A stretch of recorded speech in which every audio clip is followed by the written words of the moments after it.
আসসালামু আলাইকুম ওয়া রাহমাতুল্লাহি ওয়া বারাকাতুহু। আলহামদুলিল্লাহি রাব্বিল আলামিন ওয়াস সালাতু ওয়াস সালামু আলা সাইয়্যিদিনা মুহাম্মাদিন ওয়া আলা আলিহি ওয়া আসহাবিহি আজমাইন। কাছে এবং দূরে যারা আছেন যেখান থেকে দেখছেন সবাইকে মোবারকবাদ। আশা করি সবাই ভালো আছেন।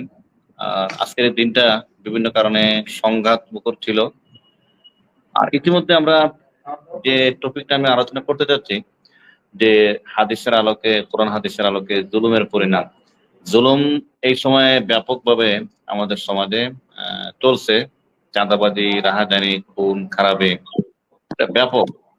তো এগুলো নিয়ে আমরা আজকে দুইজন আলোচকের কাছ থেকে শুনবো। একজন হচ্ছেন আমাদের সাইদুর রহমান ভাই, তিনি ইমাম, লন্ডনের একটি মসজিদের, তিনি কথা বলবেন। আর আরেকজন বাংলাদেশ থেকে কথা বলবেন আমাদের মুফতি সালাউদ্দিন আইয়ুবী ভাই। তো আমি ফার্স্টে আমাদের স্টুডিওতে আছেন এই মুহূর্তে সাইদুর রহমান ভাই, মাওলানা সাইদুর রহমান ভাই। আসসালামু আলাইকুম রহমতুল্লাহ। ওয়ালাইকুম আসসালাম ওয়া রাহমাতুল্লাহি ওয়া বারাকাতুহু। আশা করি আপনি ভালো আছেন। আপনাদের লন্ডনের সম্ভবত এখন কয়টা বাজে জানি না, আমাদের এখানে বাজছে 9টা, 9:30 বাজে। এখন আমাদের এটা 4:34 4:30 এরকম আর কি। আচ্ছা, তো আমরা আপনি যেহেতু নামাজ পড়াতে যাবেন, চলে যাবেন, সেজন্য প্রথমে আপনার কাছ থেকে আমরা শুনতে চাইবো যে কোরআন এবং হাদিসের আলোকে, বিশেষ করে হাদিসের আলোকে জুলুমের পরিণাম, এই বিষয়ে আমরা শুনবো ইনশাআল্লাহ। আপনার মূল্যবান আলোচনা শুরু করার জন্য অনুরোধ করছি।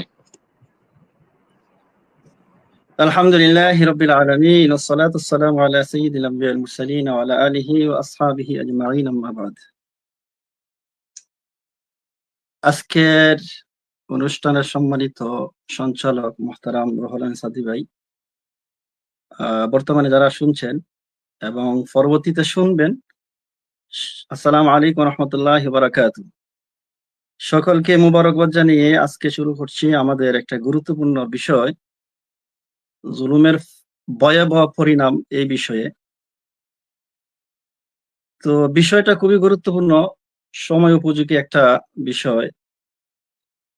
জুলুম, আরবি শব্দ জুলমু, অত্যাচার করা, অত্যাচার, অবিচার, কারো প্রতি অত্যাচার করা, কারো প্রতি অবিচার করা, অন্যায়ভাবে কিছু গ্রাস করা, বিভিন্ন অর্থে শব্দটা ব্যবহার হয়। এই জুলুম সম্পর্কে অনেক সতর্কবাণী কোরআনুল কারীমের আয়াতের মধ্যে রয়েছে, অসংখ্য হাদিসের মধ্যে এই বিষয়ে অনেক সতর্কবাণী আছে। এর পরিণাম কি, তার ভয়াবহ কি হতে পারে, পরিণাম কি হতে পারে, এই সম্পর্কে কোরআনুল কারীমে অসংখ্য আয়াত এবং রাসূল সাল্লাল্লাহু আলাইহি ওয়াসাল্লামের অসংখ্য হাদিস রয়েছে। কোরআনুল কারীমের অসংখ্য আয়াত থেকে একটি আয়াত আমি উল্লেখ করতেছি, সূরাতুশ শূরা 25 পারা যে সূরাটা আছে, 42 নম্বর আয়াতের মধ্যে আল্লাহ তাআলা বলেন, আল্লাযীনা ইয়াযলিমুনা আন-নাস ওয়া ইয়াবগুনা ফিল আরদি বিগাইরিল হক উলাইকা লাহুম আযাবুন আলীম। যারা মানুষের উপরে জুলুম করে, অত্যাচার করে, পৃথিবীতে অন্যায় অবিচার করে, এদের জন্য আল্লাহ তাআলা কঠোর শাস্তি প্রস্তুত করে রেখেছেন। ঠিক একইভাবে এই কাছাকাছি আরেকটা আয়াত আছে, সূরা হুদ 102 নম্বর আয়াতের মধ্যে, ওয়াকাযালিকা আখযু রাব্বিকা ইযা আখাযাল কুরা ওয়া হিয়া যালিমাহ ইন্না আখযাহু আলীমুন শাদীদ। যখন আল্লাহ তাআলা পাপে নিমজ্জিত কোন জনবসতিকে আল্লাহ তাআলা পাকড়াও করেন, রাসূল সাল্লাল্লাহু আলাইহি ওয়াসাল্লামকে উদ্দেশ্য করে আল্লাহ তাআলা বলেন, আপনার রবের পাকড়াও এভাবেই হয়ে থাকে, ইন্না আখযাহু আলীমুন শাদীদ। আল্লাহ তাআলার পাকড়াও, আল্লাহ তাআলার শাস্তি অত্যন্ত কঠোর হয়। জালিম যারা, তাদেরকে আল্লাহ তাআলা সময় দেন, একটা সময় দেন। তাদের জুলুম যখন একটা নির্ধারিত পরিমাণ পর্যন্ত পৌঁছে যায়, তখন আল্লাহ তাদেরকে পাকড়াও করেন, এমন ভাবে পাকড়াও করেন যেটা সে কল্পনাও করতে পারে না। আর এই পাকড়াওটা অত্যন্ত কঠোর হয়। কিন্তু জালেমদেরকে আল্লাহ তাআলা কি করেন, একটা নির্ধারিত সময় পর্যন্ত একটু সময় ঢিল দেন। যে বিষয়ে হাদিস আছে সহিহ বুখারীর 4686 নম্বর হাদিস, আবু মুসা আশআরী রাদিয়াল্লাহু থেকে বর্ণিত, রাসূল সাল্লাল্লাহু আলাইহি ওয়াসাল্লাম বলেন, ইন্নাল্লাহা লা ইউমলি লিয-যালিমিন, ইন্নাল্লাহা লা ইউমলি লিয-যালিম। আল্লাহ তাআলা জালিমদেরকে ঢিল দেন, আল্লাহ তাআলা জালিমদেরকে একটা নির্ধারিত সময় পর্যন্ত একটু অবকাশ দেন। হাত্তা ইযা আখাযাহু লাম ইফলিত, কিন্তু যখন ধরে ফেলেন তখন আর সুযোগ দেন না, তাদেরকে ভালোভাবে পাকড়াও করেন। কুরআনুল কারীমের মধ্যে অনেক আয়াত এই বিষয়ে আছে, সেই বিষয়ে আমরা আলোচনা না গিয়ে আর একটু সামনে আগাই জুলুমের ভয়াবহ অবস্থা সম্পর্কে। এই জুলুম, অন্যায়, অবিচার, অত্যাচার এটা আসলে হারাম, শরীয়তে হারাম। কারো প্রতি কারো উপর জুলুম করা, অত্যাচার করা, অবিচার করা এটা হারাম। যেমন একটা হাদিস আছে সহিহ মুসলিমের, ইসলামী ফাউন্ডেশন এর যে নাম্বার অনুযায়ী হাদিসের নাম্বার হবে ৬৩৩৮। আবু যর রাদিয়াল্লাহু আনহু থেকে বর্ণিত হাদিস। হাদিসটা হলো হাদিসে কুদসি। এই হাদিসটি লম্বা দীর্ঘ হাদিস। প্রথমে আল্লাহ তাআলা বান্দাদেরকে ডাকছেন, ইয়া ইবাদি, হে আমার বান্দাগণ, ইন্নী হাররামতু যুলমা আলা নাফসি, ইন্নী হাররামতু যুলমা আলা নাফসি, জুলুম আমার উপরে আমি কি করছি, এটা হারাম করে নিয়েছি। ওয়া জাআলতুহু বাইনাকুম মুহাররামা, এই জুলুমটা তোমাদের জন্য আমি হারাম করে দিছি। ফালা তাযালামু, সুতরাং পরস্পরে কি করো না, একে অপরের প্রতি জুলুম করো না। তো এই হাদিস দ্বারা, সহিহ মুসলিমের হাদিস দ্বারা ক্লিয়ার হয়ে গেল জুলুম এটা অবিচার, কারো প্রতি জুলুম করা এটা হারাম। কিন্তু এই জুলুম যদি কেউ কারো প্রতি করে, জুলুম, এই অত্যাচার, অবিচার কারো প্রতি যদি অন্যায় ভাবে করে, তাহলে পরিণাম কি হবে? দুনিয়াতে তার পরিণাম ভয়ানক হবে, আখিরাতে তার পরিণাম ভয়ানক হবে।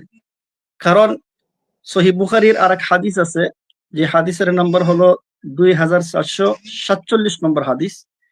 আব্দুল্লাহ ইবনে উমর রাদিয়াল্লাহু থেকে বর্ণিত, রাসূল সাল্লাল্লাহু আলাইহি ওয়াসাল্লাম বলেন, আয-যুলমু যুলুমাতুন ইয়াওমাল কিয়ামাহ, এই জুলুম, মানুষের প্রতি যে অবিচারটা, এটা কিয়ামতের দিন ভয়াবহ অন্ধকার রূপ ধারণ করবে। এই ভয়াবহ অন্ধকার রূপ ধরার কারণ কি? এই জালিমের জন্য এই জুলুমটা মারাত্মক ক্ষতির কারণ হবে। কেমন ক্ষতির কারণ হবে? আর একটা হাদিসের যদি আমরা তাকাই তাহলে এটা বুঝতে পারবো।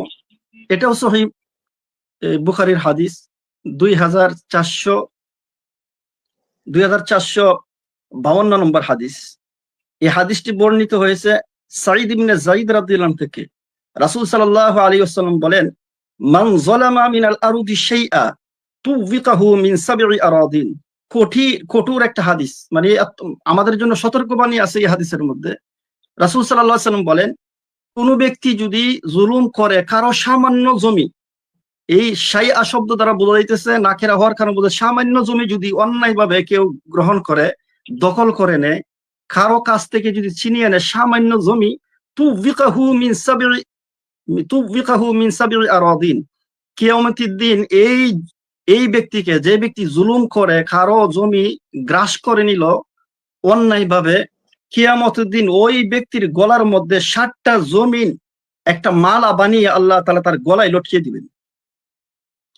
এই হাদিসটা আমাদের সমাজের জন্য এত বেশি, দেখেন অনেক মানুষ এমন আছে জমি কাছাকাছি জমি থাকে, তো জমির মাঝখানে আইল থাকে এই চলাফেরা করার জন্য। প্রথম দিকে একটু আইলটা বড়ই থাকে, আস্তে আস্তে দেখা যায় সেই আইলটা নির্দোষ হয়ে যায়। কেন? কারণ কিছু মানুষ আছে আস্তে আস্তে সেই আইলটাকে তার জমির মধ্যে একত্রিত করে নেয়। অথবা এমন অনেক মানুষ আছে যারা জোরজবরদস্তি করে অন্যের জমি গ্রাস করে নেয়। এমন অনেক ঘটনা আছে যে রেজিস্ট্রি করে তার নামের জমি আরেকজনের জোরজবরদস্তি করে দখল করে নিছে, সমস্ত জমিটা নিয়ে নিছে। কিন্তু হাদিসের ভাষ্য অনুযায়ী বলতে, সামান্য জমি যদি কেউ, অন্য হাদিসের মধ্যে 1 বিঘত জমি যদি কেউ নেয়, তাহলে কিয়ামতের দিন আল্লাহ তাআলা তার গলার মধ্যে 60টা জমিন তার গলার মধ্যে হার বানিয়ে, মালা বানিয়ে লটকিয়ে দিবেন।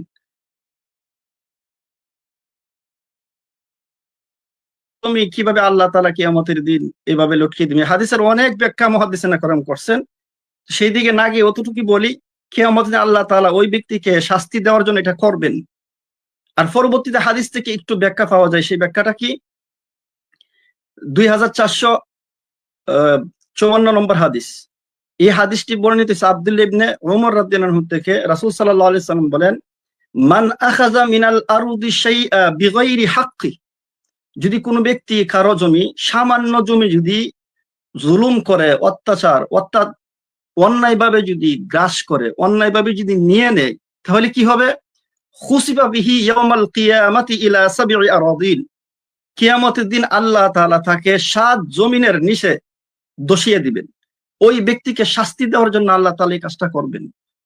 কিন্তু আজকে এই হাদিসের মধ্যে, এটা সহিহ বুখারীর হাদিস, এই হাদিসের মধ্যে কোনো সন্দেহ নাই, কিন্তু এত কঠোর বাণী হাদিসের মধ্যে আছে, অথচ মানুষ এগুলাকে ভ্রুক্ষেপও করে না। অন্যের জমি জবরদস্তি করে নিয়ে নেওয়া, অন্যর কাছ থেকে সম্পদ কেড়ে নেওয়া, এটা সাধারণ ব্যাপার হয়ে দাঁড়িয়েছে। মানুষ এটা কিছুই মনে করে না, মনে করে তো এটা কিছুই না। বরঞ্চ এমন কিছু মানুষ আছে যে অন্যর সম্পদ, অন্যর অর্থগুলা এগুলা কি করে, অন্যায়ভাবে জুলুম করে নিয়ে নেওয়াকে ক্রেডিট মনে করে। সে মনে করে আমি তো অনেক শক্তিশালী, যার কাছ থেকে সে নিল সে মনে হচ্ছে বুকায়, তো কিছুই জানে না। মাজলুম যে হলো তাকে সে বুকা মনে করে, অথচ এটা বুঝতেছে না যে হাদিসের দৃষ্টিতে, কোরআনুল কারীমের আয়াতের দৃষ্টিতে সে কত বড় অন্যায় করে ফেলছে, সে বুঝতে পারতেছে না কিয়ামতের দিন এর জন্য তাকে কত বেশি জবাবদিহি করা লাগবে, কত বেশি আর বিনিময় তাকে দিতে হবে, সেটা কল্পনা করতেছে না। সহিহ বুখারীর আরেক হাদিস, এই হাদিসটা ইমাম বুখারী রাহিমাহুল্লাহ অনেক জায়গার মধ্যে উল্লেখ করছেন। এর মধ্যে একটি হাদিসের নাম্বার হলো 4686। এই হাদিসটি মুআয ইবনে জাবাল রাদিয়াল্লাহু আনহুকে যখন রাসূল সাল্লাল্লাহু আলাইহি ওয়াসাল্লাম ইয়ামানের শাসক হিসেবে পাঠান, তখন কিছু নসিহত করছিলেন। সেই নসিহতটির মধ্যে একটি গুরুত্বপূর্ণ শেষের দিকে নসিহত ছিল, ইত্তাকি দাওয়াতাল মাজলুম। মুআয, তুমি মাজলুম যে আছে, মাজলুমের বদদুয়া থেকে বেঁচে থাকবে। কারণটা কি? লাইসা বাইনাহা ওয়া বাইনাল্লাহি হিজাব। কারণ এটা হলো এমন যে, কারণটা হলো এই মাজলুমের বদদুয়া থেকে তুমি সতর্ক না থাকো, মাজলুমের বদদুয়া থেকে তুমি বেঁচে যদি না থাকো, তাহলে সে যখন দোয়া করবে তোমার বিরুদ্ধে, মাজলুমের দোয়া আর আল্লাহ তাআলার মধ্যে কোনো পর্দা থাকে না, প্রতিবন্ধকতা থাকে না, সরাসরি দোয়া আল্লাহ তাআলা কবুল করে ফেলেন। তখন মাজলুমের দোয়া যদি তোমার বিরুদ্ধে চলে যায়, তোমার ধ্বংস অনিবার্য। কারণ হলো মাজলুমের দোয়া আল্লাহ তাআলার মধ্যে কোনো পর্দা থাকে না, সরাসরি সেই দোয়া কবুল করে ফেলেন। কিন্তু ঘটনা হলো মাজলুমের দোয়া আল্লাহ তাআলা কবুল করবেন, কিন্তু কবুল করার পরে এর রেজাল্ট অনেক সময় খুব দ্রুত গতিতে হয়ে যায়, সাথে সাথে হয়ে যায়। কোনো সময় দেখা যায় যে না, কিছু একটু সময় যায়, আমরা মনে করি তো কিছুই না, আসলে কিছুই না। কিন্তু না, এই এই গুনাহটা, জলিম যে এই অন্যর প্রতি যে জুলুম করলো, এই জলিমের যে অবস্থাটা হবে, তার পরিণামটা আল্লাহ তাআলা মৃত্যুর আগেই দিবেন নিশ্চিত। আখিরাতে শাস্তি তো মানে আছেই, দুনিয়াতে তাকে শাস্তি ভোগ করতে হবে। কয়েকটা এমন গুনাহ আছে যেই গুনার প্রতিফল দুনিয়াতে আল্লাহ তাআলা দুনিয়াতে দিয়ে দেন, মৃত্যুর আগেই তাকে দিয়ে দেন। এর মধ্যে একটি গুনাহ হলো, কেউ যদি কারো প্রতি জুলুম করে, অন্যায় অত্যাচার অবিচার যদি করে, মৃত্যুর আগে আল্লাহ তাআলা শাস্তি দিবেন, আখিরাতে শাস্তি রয়ে গেছে। যে হাদিসটা আমি বললাম, হাদিসটা হলো 2448। হাদিসটি আব্দুল্লাহ ইবনে আব্বাস রাদিয়াল্লাহু আনহু থেকে বর্ণিত, ইত্তাকি দাওয়াতাল মাজলুম, যে মাজলুমের বদদুয়া থেকে তুমি বেঁচে থাকবে। কারণটা কি? লাইসা বাইনাহা ওয়া বাইনাল্লাহি হিজাব।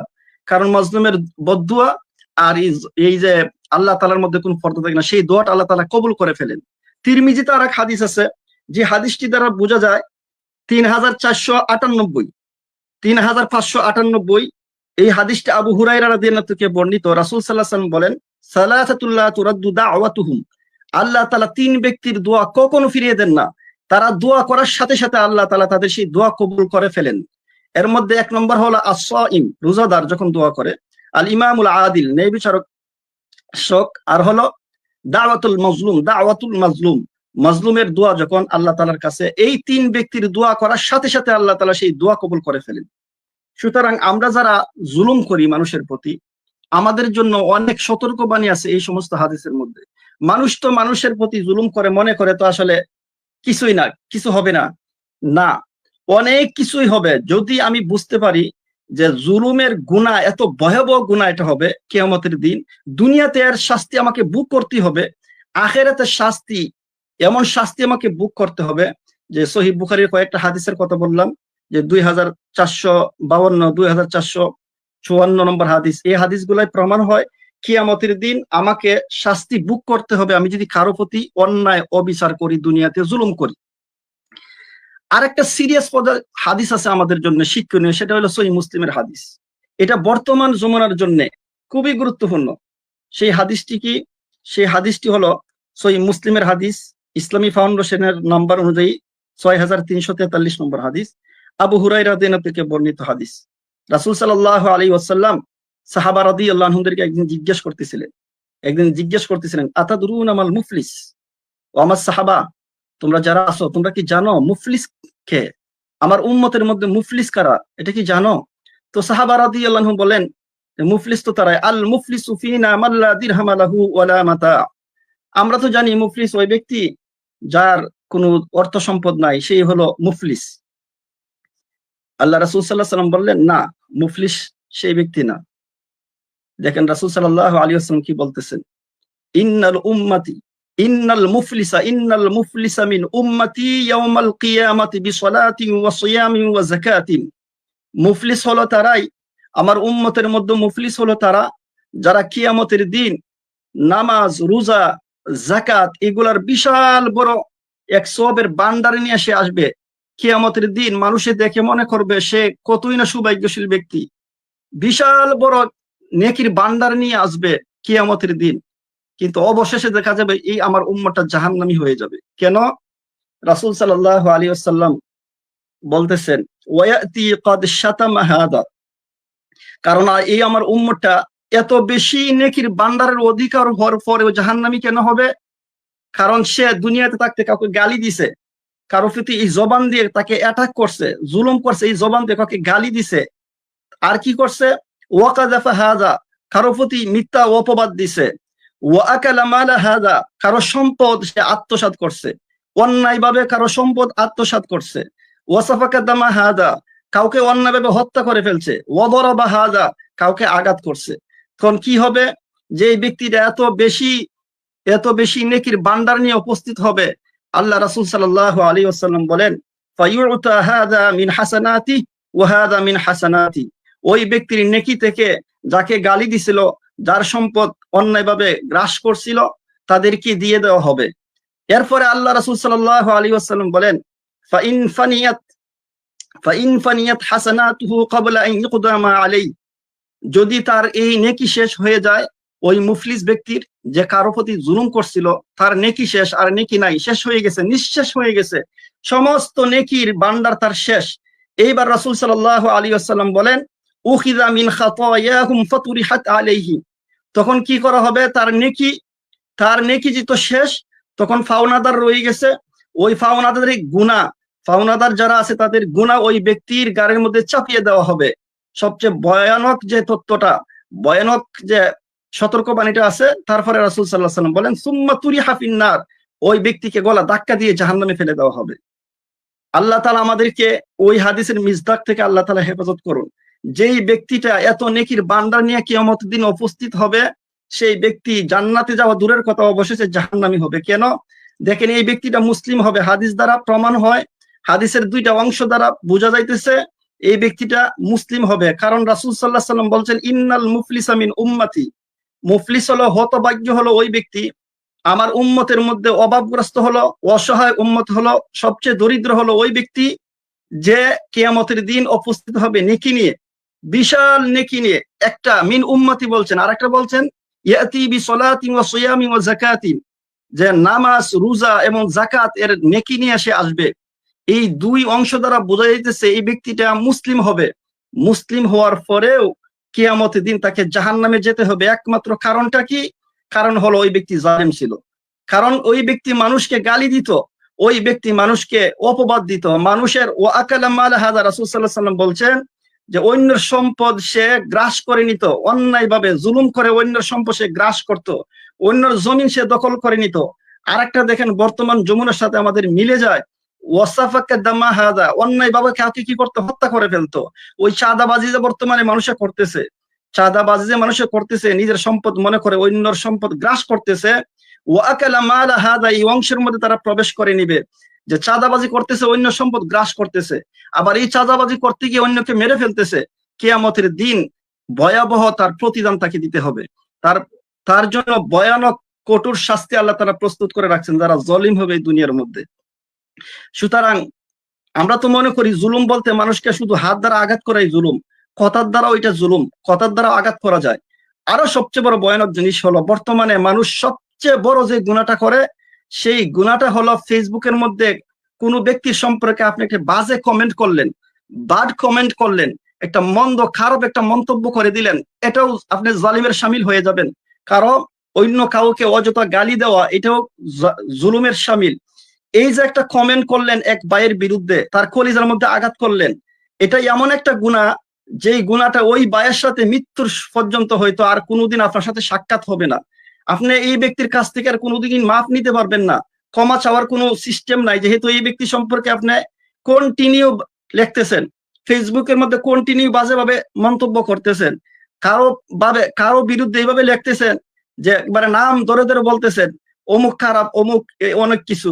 এই যে বাজে কমেন্ট গুলা করতেছেন, এই ব্যক্তির সাথে হয়তো মৃত্যুর আগ পর্যন্ত আপনার সাক্ষাৎ হবে না, ক্ষমা চাইতে পারবেন না এই ব্যক্তির কাছ থেকে, কিন্তু কিয়ামতের দিন এর বিনিময়ে আপনাকে আপনার নেকি ওই ব্যক্তিকে দিতে হবে। বর্তমানে যে যমুনার মধ্যে সবচেয়ে ভয়ানক জিনিসটা হলো, এই ফেসবুকের মধ্যে একজনের বিরুদ্ধে এমন ভাবে লেখালেখি করে যে আসলে সমালোচনা কি জিনিস, সমালোচনা গঠনমূলক সমালোচনা যদি হয় মানুষ এটা গ্রহণ করতে পারে, কিন্তু আমরা কয়জনে গঠনমূলক সমালোচনা করি? আমরা তো সমালোচনা করি, আমার মনকে যদি জিজ্ঞেস করি, আমি যে সমালোচনা গুলা করতেছি এটা কি আমি দিনের জন্য করতেছি না আমার নফসের জন্য, আমার ব্যক্তিত্বের জন্য করতেছি? আমার নফসের জন্য যদি আমি করে থাকি, কিয়ামতের দিন এই জন্য আমাকে জবাবদিহি করতে হবে। সমালোচনা যদি গঠনমূলক সমালোচনা হয় এটা গ্রহণ করা যায়। আপনি যখন সমালোচনা করবেন অন্যকে আঘাত করার জন্য, কিয়ামতের দিন আপনি জালিম হিসেবে সাব্যস্ত হবেন। আরো সবচেয়ে দেখেন কুরআনুল কারীম আমাদেরকে কি শিখাইছেন। আল্লাহ তাআলা মুসা আলাইহিস সালাতু ওয়াস সালাম, হারুন আলাইহিস সালাতু ওয়াস সালামকে পাঠাইতেছেন ফেরাউনের কাছে। সূরা তাহার 44 নম্বর আয়াত, ফাকুলা কাওলাল লাইয়িনা, আল্লাহ তাআলা দুইজনকে বলে দিতেছেন তোমরা ফেরাউনকে নরম ভাষায় কথা বলবে। দেখেন ফেরাউনের মতো এত কট্টর কাফের যে নিজে রব দাবি করছে, তার কাছে আল্লাহ তাআলা পাঠাইতেছেন দুইজন নবীকে, উত্তম যারা মানবদের মধ্যে সবচেয়ে উত্তম মানব যারা, তাদেরকে পাঠাইতেছেন সবচেয়ে নিকৃষ্টতম মানুষদের কাছে। ওই ফেরাউনের কাছে পাঠানোর সময় আল্লাহ তাআলা বলতেছেন নরম ভাষায় কথা বলবে, হয়তো সে উপদেশ গ্রহণ করবে। আমরা যখন মানুষের সমালোচনা করি এটা কতটুকু তার স্বার্থে, এটা সংশোধনের নিয়তে করি, আর কতটুকু আমার নিজের ব্যক্তিগত আমার যে মতবাদটা আছে সেটাকে আমি খাটানোর জন্য করি, এটা চিন্তা করলে একটু বোঝা যায়। আসলে এই ফেসবুকের মধ্যে আসলে প্রবেশ করলে এখন সময় অপচয় ছাড়া কিছুই না। এই যে কমেন্ট গুলা করতেছেন বারবার, আপনি তো জলিমের খাতিরে হইতেছেন, আপনার খবরও নাই। এই যে গালি দিতেছেন, এই মৃত্যুর আগ পর্যন্ত তার কাছে মাপ চাওয়ার কোনো সিস্টেম নাই। আর এই কমেন্টটা যতদিন থাকবে ততদিন আপনার গাড়ে অন্যকে গালি দেওয়ার যে গুণা, সেই গুণাটা যাবে। সুতরাং আমরা কিয়ামতের দিন সাইদ ভাই একটা বিষয়, ওই যে অনলাইনে যে আমরা গালাগালি করি, অনলাইনে গালাগালি করি, একজন আরেকজন ট্রোল করি। এখন বিষয় হচ্ছে অনলাইনে গালাগালি করলে, কাউকে ট্রোল করলে, কথার কথা ধরলাম যে আজ থেকে 100 বছর পরে অনলাইনে গালিটা কিন্তু থেকে যাবে, আর আমি বা যিনি গালি সে কিন্তু মারা যাবে, কবরে চলে যাবে। এখন যদি 100 বছর পরে যদি কেউ এই গালিটা কেউ পড়ে অনলাইনে, তাহলে কি যিনি গালি দিয়েছেন তার এখানে কি গুনাহ অ্যাড হবে কিনা? মুফতি সাহেব সালাউদ্দিন ভাই উপস্থিত আছেন, অবশ্যই গুনাহ তার কবরে যাবে।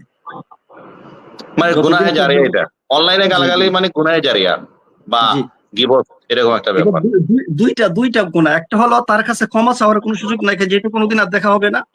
2 নম্বর হলো এই গালিটা যতদিন মানুষ করবে ততদিন তার গুনাহ তার খাতারে যাবে। ভাই যেহেতু আছেন উনি বলবেন এই বিষয়ে। তো এই বিষয়গুলো আমাদের সতর্ক থাকা উচিত। সবচেয়ে আশ্চর্যজনক ঘটনা হলো আমরা যারা ইসলামিক মাইন্ডের, অনেক আমরা যারা ইলিম, আল্লাহ তাআলা আমাদের ইলিমের মতো দৌলত দিয়েছেন, তারাও এই অপরাধের মধ্যে আমরা জড়িয়ে গেছি। ইচ্ছাই হোক অনিচ্ছাই হোক এই গুনাহটা কিন্তু চলতেছে। যেই হারে মানুষ একজনের আরেকজনের বিরুদ্ধে যে কমেন্ট করে বা বাড কমেন্ট গুলা করে, এগুলা আসলে তো পড়ার মতো না। কিন্তু উচিত কি ছিল? উচিতটা ছিল আমরা এমন ভাবে, সবচেয়ে মেইন ঘটনা হলো আমাদের দুর্দশার কারণ, এই উম্মতের দুর্দশার কারণ কয়েকটার মধ্যে একটা অন্যতম কারণ হলো আমরা শত্রুকে বন্ধু বানাই নিছি, বন্ধুকে শত্রু বানাইছি। মানে শত্রুকে এটা চিনি না, বন্ধুকে তাও চিনি না। আজকে কি অবস্থার মধ্যে আছে এই জালিমের মাজলুম যারা পৃথিবীর মধ্যে, কত মাজলুম আজকে এই জেলখানার অন্ধকারের মধ্যে প্রকোষ্ঠের মধ্যে অপেক্ষায় আছে কখন ওই মোহাম্মদ বিন কাসেমের উত্তরসূরি তারা আসবে, কখন ওই সালাহুদ্দিন আইয়ুবের উত্তরসূরিরা আসবে আমাদেরকে মুক্ত করার জন্য। কতজন অপেক্ষায় আছে। আজকে সারা পৃথিবীর মাজলুমের সংখ্যাটা বেশি, কিন্তু এদেরকে সান্ত্বনা কে দিবে? ওই যারা অপেক্ষায় আছে আমরা তাদেরকে উদ্ধার করব, কিন্তু এই কথাটা তাদেরকে কে বুঝাবে যে আমরা নিজেরাই তো জালিমের কাছ থেকে তাদেরকে উদ্ধার করা দূরের কথা, আমরা তো নিজেরাই তো জালিম হয়ে বসে আছি, আমরা তো নিজেরা জালিম হয়ে বেয়ে গেছি, বসে আছি, আমরা তাদেরকে উদ্ধার কিভাবে করব? দেখেন ডক্টর আফিয়ার যে সাক্ষাৎকার আমি নিজে কয়েকবার পড়ছি, প্লাস দুইটা জিনিস আমার হৃদয়ের মধ্যে এত বেশি টাচ করছে যেটা এখনো মনে হলে চুকিতে পানি পড়ে। এর মধ্যে একটা হলো, উনি কষ্ট পাইতে পাইতে রাসূল সাল্লাল্লাহু আলাইহি ওয়াসাল্লামের সাক্ষাৎ হয়। আল্লাহ রাসূল সাল্লাল্লাহু আলাইহি ওয়াসাল্লামের সাক্ষাৎ হওয়ার পরে জিজ্ঞেস করছিলেন, ইয়া রাসূলুল্লাহ সাল্লাল্লাহু আলাইহি ওয়াসাল্লাম, আমার ইমতিহান কবে শেষ হবে? আমি তো সহ্য করতে পারতেছি না, আমার ইমতিহানটা কখন শেষ হবে? রাসূল সাল্লাল্লাহু আলাইহি ওয়াসাল্লাম বলতেছিলেন, আফিয়া, এটা তোমার এটা তোমার ইমতিহান না, এটা হলো আমার উম্মতের পরীক্ষা। এটা তোমার পরীক্ষা না, এটা হলো আমার উম্মতের পরীক্ষা। দেখেন কতদিন আগে তাকে উসমানী দাবাত খাতুন উনি আসছিলেন, এই লেস্টারেও আসছিলেন, বয়ানের শেষ পর্যায়ে বলছিলেন একটা কথা, গুরুত্বপূর্ণ কথা, সেটা হলো যত মানুষ ইদানিং কালে রাসূল সাল্লাল্লাহু আলাইহি ওয়াসাল্লামকে স্বপ্নে দেখছেন, বেশিরভাগই রাসূল সাল্লাল্লাহু আলাইহি ওয়াসাল্লাম বলছেন আমার উম্মতকে বলো তারা যেন ইস্তিগফার পাঠ করে, কারণ আমার উম্মতের ইমতিহান চলতেছে। এই জমানটা হলো উম্মতের ইমতিহান, তারা যেন কি করে? আল্লাহ তাআলার কাছে ইস্তিগফার করে, তারা যাতে জালিম না হয়, তারা যাতে গুনাহ না করে, কারণ আল্লাহর সাথে সম্পর্ক যাতে কি করে মজবুত করে নেয়। কারণ আমার উম্মতের অবস্থা ভালো না, সবাইকে বলো যাতে আমার উম্মতকে ইস্তিগফার পাঠ করে, আল্লাহর সাথে সম্পর্কটা গাঢ় করে। আমার উম্মতকে বলো এই কথা। যতজন ইদানিং কালে রাসূল সাল্লাল্লাহু আলাইহি সাল্লামকে স্বপ্নে দেখছেন, বেশিরভাগই একটা কথা, আমার উম্মতের ইমতিহান চলতেছে, পরীক্ষা চলতেছে। এই কাতারের মধ্যে আমরা নিজেরা জালিম হয়ে বসে আছি। ২ নম্বর ডক্টর আফিয়ার যে একটা কথা, আমেরিকা সৈন্যরা যখন একটা অনৈতিক একটা প্রস্তাব দেয়, কোরআনুল কারীমকে মাটি রেখে বলতেছিল এটার মধ্যে তুমি ফা দিয়ে চলে যাও, এটা কিন্তু পদদলিত করতে পারো, তোমাকে মুক্তি দিয়ে দিব। এই জায়গার মধ্যে বলতেছিল আমার জীবন চলে যাবে, কখনো আমি কাজটা করবো না, কারণ আমি আশায় আছি মোহাম্মদ বিন কাসিমের উত্তরসূরিরা আসবে আমাকে ছাড়িয়ে নিবে। তখন দিনের পর দিন এই আমেরিকা সৈন্যরা বলতেছে কোথায় তোমার মোহাম্মদ বিন কাসিমের উত্তরসূরিরা, তারা তো আসে না।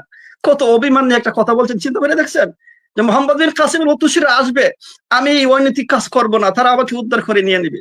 কিন্তু উনি তো জানেন না, হয়তো এই কথা ভুলে গেছেন যে মোহাম্মদ বিন কাসিমের উত্তরসূরিরা আজকে নিজেদের মধ্যে মারামারি করতে করতে নিজেরাই জালিম হয়ে বসে আছে। আমরা তো নিজেরাই জালিম, জালিমের কাছ থেকে আরেক মাজলুমকে কিভাবে উদ্ধার করব? তো সুতরাং অনেক মাজলুম, এই দেখেন ফিলিস্তিনের কথাই ধরেন, ফিলিস্তিনের মধ্যে কত মাজলুম আজকে তাদের কান্নার কারণে আকাশ বাড়ি হয়ে গেছে, তাদের জন্য কান্না করতে করতে পৃথিবীর অনেক মানুষের চোখের পানি ফুরিয়ে গেছে। তারপরেও এই যে জালিমদের জুলুম নাম মানে কি হয় না, শেষ হয় নাই, এখনো চলতে আছে। সারা পৃথিবীর মানুষরা তাদেরকে একটা সাইড করে রেখে দিছে। যেই জায়গার মধ্যে কথা ছিল তাদেরকে কিছু একটা করা, সেই জায়গার মধ্যে আমরা নিজেরা জালিম হয়ে বসে আছি। আসলে মানুষ এই ফেসবুকের মধ্যে এত সময় নষ্ট কেমনে করে, এটা আমার ব্রেইনে ধরে না। যার ভিতরে একটু দেমাগ আছে, যার পেট ব্যথা হয়, যার মাথা ব্যথা হয়, সে কিন্তু রাত্রে ঘুমাইতে পারে না। যার মাথা ব্যথা হয়, যার পেট ব্যথা হয়, সে রাত্রে ঘুমাইতে পারে না। উম্মতের যে অবস্থা, এই অবস্থার মধ্যে মানুষের ঘুম কেমনে আসে? মানুষ কেমনে এই হাতের মধ্যে কলম দেখে আর এক মুসলিম ভাইয়ের বিরুদ্ধে লেখে, এই হাতে কলম ধরে আরেক ভাইয়ের বিরুদ্ধে কিভাবে বাজে কমেন্ট করে যে ভাইটা আমার মুসলিম। আজকে ওই যে আমি একটু আগে বললাম, আমাদের দুর্ভাগ্য, আমরা শত্রু চিনতে ভুল করছি আর বন্ধু চিনতে ভুল করছি, বন্ধুকে শত্রু বানাইছি আর শত্রুকে বন্ধু বানাইছি, এই হলো আমাদের হাল। কিন্তু এই কথা যদি থাকবে, কোনো এক ভাইয়ের হৃদয়ে যদি টাচ করে, হাত জোর করে বলি, এই ধরনের বাজে মন্তব্য কমেন্ট করবেন না, এটাও জালিমের শামিল। কারণ এই হাদিসের মধ্যে যেটা একটু আগে আমি উল্লেখ করলাম, আল্লাহ রাসূল সাল্লাল্লাহু আলাইহি ওয়াসাল্লাম কি বললেন, যে এত নেকি নিয়ে আসার পরেও কিন্তু আমার উম্মত ওয়াকাদ শাতামা হাদা, কাউকে গালি দিছে, ওই গালি দেওয়ার কারণে কিয়ামত তাকে নেকি দিতে হবে। এই গালিটা আপনি শুধু মুখ দিয়া গালি না, হাত দ্বারা একজনকে গালি দিচ্ছেন, এটাও কিন্তু সেই গালির নামান্তরিত হবে। সুতরাং এই বিষয়ে আমরা একটু সতর্ক থাকবো, আমরা যাতে আল্লাহ তাআলার দরবারে জালিম না হয়ে যাই, আমরা যাতে আল্লাহ তাআলার দরবারে জালিম না হই। আমরা যদি মাজলুমের খাতিরে থাকতে পারি, কিয়ামতের দিন মুক্তি পাওয়ার সম্ভাবনা আছে। সহিহ বুখারী আরেকটা হাদিস দেখেন, যে 3482 নম্বর হাদিস, আব্দুল্লাহ ইবনে ওমর রাদিয়াল্লাহু আনহু বর্ণনা করেছেন। হাদিসটা দেখেন কি ধরনের, উযিবাত ইমরাআতুন ফি হিররাতিন, একটা বিলায়ের কারণে একজন মহিলাকে শাস্তি দেওয়া হয়েছে, সাজানাতহা হাত্তা মাতাত, এই বিলাইটাকে কি করছিল, এই বিড়ালটাকে মহিলাটা বন্দি করে রাখছিল। যে অবস্থায় এই বিড়ালটা মারা যায়, ফাদাখালাত ফিহান নার, রাসূল সাল্লাল্লাহু আলাইহি ওয়াসাল্লাম বলেন ওই মহিলাটা ওই একটা কারণে, একটা প্রাণীকে কষ্ট দেওয়ার কারণে জাহান্নামে গেছে। কেন? লা হি আতআমাতহা ওয়ালা সাকাতহা ইয হাবাসাতহা, ওই মহিলাটা কি করছিল, বিড়ালটাকে আটকিয়ে রাখছিল, না খাদ্য পানি কিছুই দেয় নাই। ওয়ালা তারাকাতহা তাকুলু মিন খাশাশিল আরদ, এই মহিলা এই বিড়ালটাকে ছেড়ে দেয় না যাতে জমিনের পোকামাকড় কীট পতঙ্গ গুলা খাবে, কে বেঁচে থাকতে পারতো। এই বিড়ালটাকে সে বেঁধে রাখছে, এই বিড়ালটা মারা গেছে, এই জন্য এই মহিলাটা জাহান্নামে গেল। কিন্তু দেখেন, একটা বিড়ালের প্রতি অবিচার করার কারণে ওই মহিলাটা জাহান্নামে গেল। আজকে আমি আমার মুসলিম ভাইয়ের প্রতি কত ধরনের জুলুম করতেছি। যেই মানুষকে আল্লাহ তাআলা এত মহব্বত করে সৃষ্টি করলেন, সেই মানুষের বিরুদ্ধে কত জুলুম করতেছি। একটা বিড়ালের কারণ যদি ওই মহিলার যদি ফয়সালা জাহান্নাম হয়, তাহলে আমার ফয়সালা কোন জায়গায় হবে? এটা কি চিন্তা করার বিষয়? দুনিয়াটা তো কিছুই না, আজকে লেখতেছি মন যায় চাচাই, কিন্তু আখেরাতে এমনটা হবে না। একটু চিন্তা কেন করি না? আমার আল্লাহ তাআলার সামনে তো আমাকে দাঁড়াতে হবে।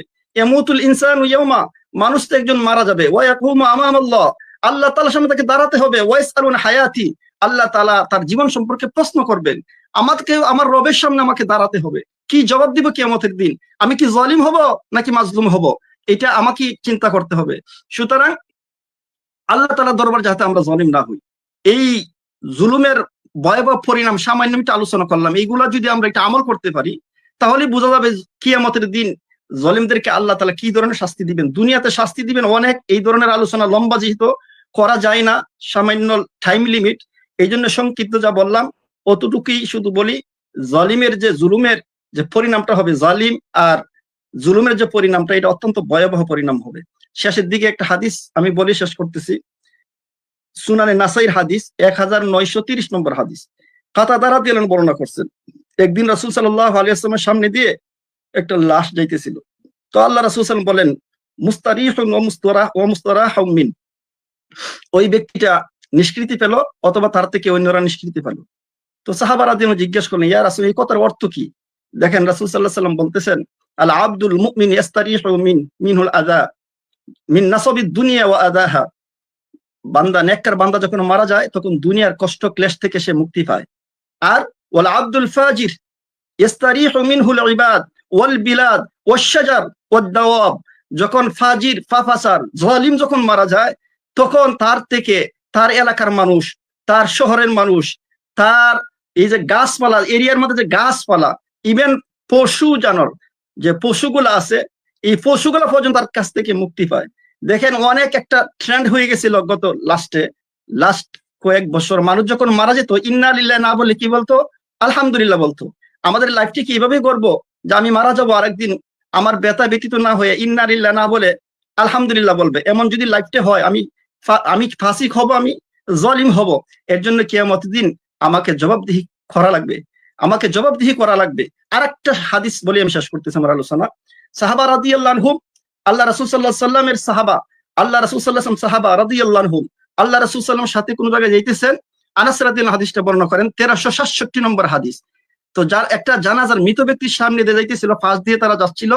তো সাহাবায়ে কেরাম রাদিয়াল্লাহু আনহুম কি করলেন? ফাসনাউ আলাইহা খায়রা, ওই ব্যক্তি সম্পর্কে একটা মন্তব্য করলেন, লোকটা খুব ভালো ছিল। আল্লাহ রাসূল সাল্লাল্লাহু আলাইহি ওয়াসাল্লাম বলেন, ওয়াজাবাত শুধু বলছেন। একটু পরে সুম্মা মাররু বিউখরা, একটু পরে আরেকটা এই জানাজার মৃত ব্যক্তির পাশ দিয়ে যাচ্ছিলেন।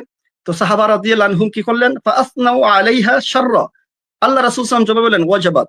ওমর রাদিয়াল্লাহু আনহু বলতেছেন, ও রাসূল সাল্লাম, ওগো আল্লাহ রাসূল সাল্লাল্লাহু আলাইহি ওয়াসাল্লাম, প্রথম ওয়াজাবাত শেষের ওয়াজাবাত, এই দুইটার ওয়াজাবাতের অর্থ কি? আল্লাহ রাসূল সাল্লাল্লাহু আলাইহি ওয়াসাল্লাম বললেন জবাবে, হাযা আসনাইতুম আলাইহা খায়রা ফাওয়াজাবাত লাহুল জান্নাহ, প্রথম ব্যক্তি সম্পর্কে তোমরা যখন বললে ব্যক্তিটা ভালো ছিল, ভালো কমেন্ট করছো, গুড কমেন্ট করছো, লোকটা ভালো ছিল, এই জন্য আল্লাহ তাআলা তার জন্য জান্নাত ওয়াজিব করে দিয়েছেন। আর ওয়াহাযা আসনাইতুম আলাইহা শাররা, দ্বিতীয় ব্যক্তি সম্পর্কে যখন তোমরা বললে, খারাপ মন্তব্য করলে, বাড কমেন্ট করছো, ফাওয়াজাবাত লাহুন নার, আল্লাহ তাআলা তার জন্য জাহান্নাম আল্লাহ তাআলা ওয়াজিব করে দিয়েছেন। কেন? আনতুম শুহাদাউল্লাহি ফিল আরদ, তোমরা হলো জমিন আল্লাহ তাআলার সাক্ষী। দেখেন মারা যাওয়ার পরে যদি কেউ আমাকে ভালো বলে, একটা তো লাশ সামনে রেখে বলা, সবাই বলতেছে লোকটা কেমন ছিল, ভালো ছিল, এই জায়গায় সবাই বলবে, যে জালিম তাকে বলবে লোকটা ভালো ছিল। অন্তর থেকে যদি কোন ব্যক্তি বলে লোকটা ভালো ছিল, সংখ্যা যদি বেশি হয়, হাদিস দ্বারা আশা করা যায় আমার অবস্থানটা একটু ভালো হবে। আর যদি আমার মারা যাওয়ার পরে সবাই ইন্না লিল্লাহ না বলে আলহামদুলিল্লাহ বলে, তাহলে তো আমি জালিমের কাতারে চলে যাবো। জালিমের পরিণামটা কি হবে দুনিয়াতে আখিরাতে, এটা আমরা পুরোপুরি ভাবে কি বুঝে নিছি আলোচনার মাধ্যমে, সংক্ষিপ্ত আলোচনার মাধ্যমে।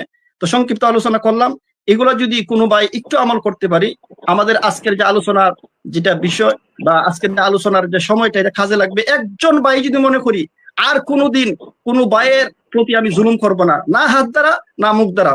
কারণ সহিহ বুখারী আরেকটা হাদিস, ছোট্ট হাদিস দিয়ে আমি শেষ করতেছি। মুসলিম কারা? উত্তম মুসলিমকে রাসূল সাল্লাল্লাহু আলাইহি ওয়াসাল্লাম বলে দিয়েছেন, আল মুসলিমু মান সালিমা আল মুসলিমুনা মিন লিসানিহি ওয়া ইয়াদিহি। প্রকৃত মুসলিম তো ওই ব্যক্তি যার হাত থেকে, যার মুখ থেকে অন্য মুসলিম ভাই নিরাপদ থাকে। আজকে আমার মুখ দ্বারা আমি মানুষকে গালিগালাজ করি, হাত দিয়ে বাজে ভাবে কমেন্ট করতেছি, তো এগুলা তো জুলুমের শামিল। কিয়ামতের দিন আমি জালিম হিসাবে সাব্যস্ত হয়ে যাই, আল্লাহ তাআলা দরবারে যদি আমি জালিম হিসাবে কি হই, আমাকে যদি দাঁড়াতে হয়, দুনিয়া বরবাদ হবে, আখিরাতও বরবাদ হবে। আল্লাহ তাআলা আমাদেরকে জুলুম থেকে এবং জালিম হওয়ার থেকে আমাদেরকে হেফাজত করুন। সংক্ষিপ্ত যে আলোচনা করলাম এর উপরে আমল করার চেষ্টা করুন ইনশাআল্লাহ। আল্লাহ তাআলা আমাদেরকে তৌফিক দান করুন। সুবহানাল্লাহি ওয়া বিহামদিহি, সুবহানাকাল্লাহুম্মা ওয়া বিহামদিকা, আশহাদু আল্লা ইলাহা ইল্লা আনতা, আস্তাগফিরুকা ওয়া আতুবু ইলাইক। মাশাআল্লাহ, মাশাআল্লাহ, আমরা খুব যুক্তিক এবং রেফারেন্স ভিত্তিক আলোচনা শুনলাম।